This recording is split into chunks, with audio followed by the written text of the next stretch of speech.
Hello বন্ধুরা, রান্নাঘরে ঢুকে পড়েছি। খুব জ্বর, ঠান্ডা লেগেছে, তাও রান্না করতে হবে। চুনো মাছ রান্না করব।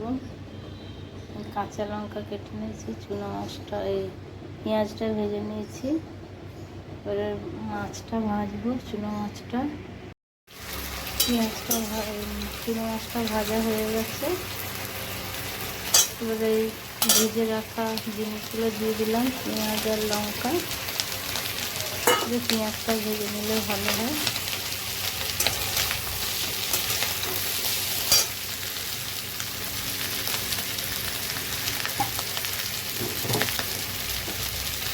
একটু অল্প নুন দেব, একটু মাখা মাখা হবে, পরে কালারটা সুন্দর এসে যাবে। পেঁয়াজ ভাজা হয়েছে বলে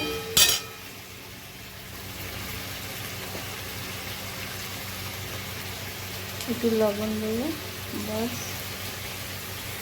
তারপরে ফুটে গেলে নামিয়ে নেব। মাছটা হয়ে এসছে, অল্প একটু তেল দেবো উপর থেকে, সরষের তেল ভালো লাগবে।